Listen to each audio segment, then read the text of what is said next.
अभिवादन स्वीकार करिए। मैं हूं नरेंद्र पांडे। दुनिया के सबसे धनवान मंदिरों में से एक तिरुपति बालाजी में करोड़ों हिंदुओं के धर्म को खंडित करने की कथित साजिश के खुलासे के बाद अब पूरे भारत में हाहाकार मचा हुआ है। तिरुपति बालाजी के मंदिर में चढ़ावे के प्रसाद के मामले में जो रिपोर्ट आई है उसे साधारण तो नहीं माना जा सकता।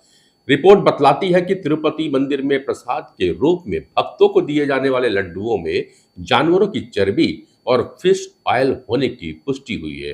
अर्थात अब तक जो प्रसाद भगवान वेंकटेश्वर को चढ़ाया जाता था उसमें पिछले कुछ समय से जानवरों की चर्बी वाला घी इस्तेमाल होता था।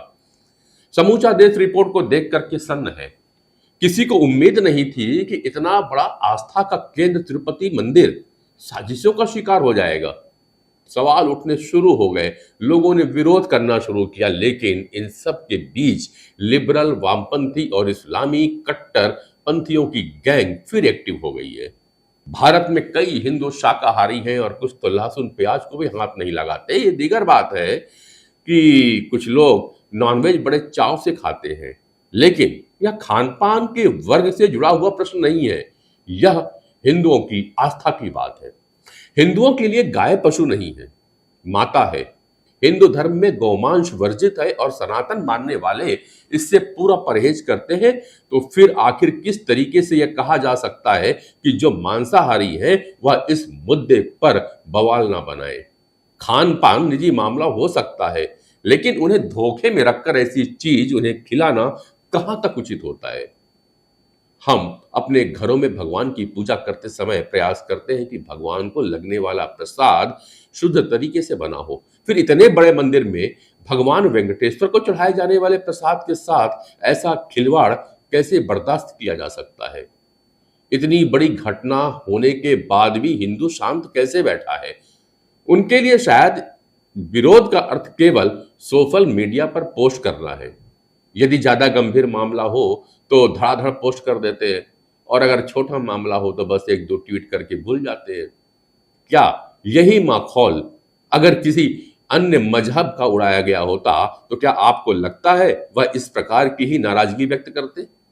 याद करिए गुलामी के वो दिन जब गौमांस के सहारे ब्रिटिशों ने हिंदुओं की आस्था का अपमान करना चाहा था। भारतीय हिंदुओं ने ब्रिटिशों की दिए आटे रोटी जैसे किसी भी चीज को हाथ लगाना बंद कर दिया था। घी में जानवरों की चर्बी की बात आई, दवाओं में गाय और सुअर के मांस के मिलावट की, तब हिंदुओं ने सब कुछ छोड़ दिया था। जब ब्रिटिशों ने गौमांस वाली कारतूस हिंदू सैनिकों के हाथ में थमानी चाहिए थी तो हिंदू सैनिक उनके विरोध में इतनी मजबूती से खड़े हुए कि 1857 की क्रांति बन गई। सोच कर देखिए, जिन हिंदुओं ने एक भनक लगने पर अपने धर्म के लिए अपने मूलभूत जरूरतों को त्याग दिया, उनके लिए धर्म के साथ होने वाले खिलवाड़ कितनी बड़ी बात होगी।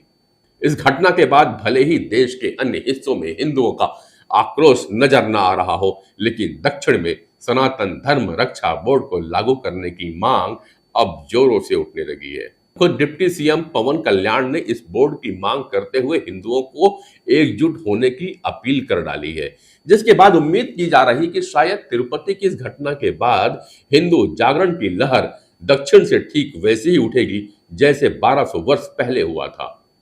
8वीं सदी में जब भारत भूमि के सनातन पर खतरा मंडरा रहा था, धर्म क्षीण होने लगा था, हिंदू पद से भ्रमित होने लगे थे, तब धर्म की पुनर्स्थापना के लिए आदि शंकराचार्य भारत भ्रमण शुरू की। इस दौरान उन्होंने विभिन्न धर्म केंद्रों की यात्रा और उपस्थित धर्म गुरुओं को तर्क और शास्त्रार्थ की चुनौती देते रहे।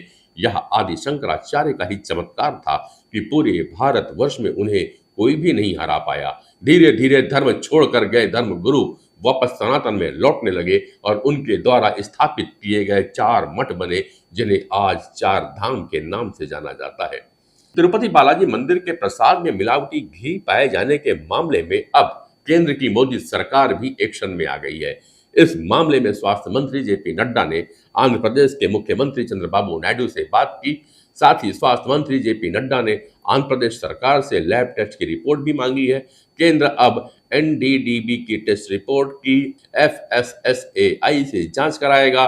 वहीं स्वास्थ्य मंत्री ने कहा कि जो भी दोषी होगा उस पर एक्शन होगा। सीएम चंद्रबाबू नायडू के आरोपों के खिलाफ वाईएसआर कांग्रेस हाईकोर्ट में चली गई है और अदालत ने इस मामले की जांच के लिए बुधवार का दिन तय किया हुआ है।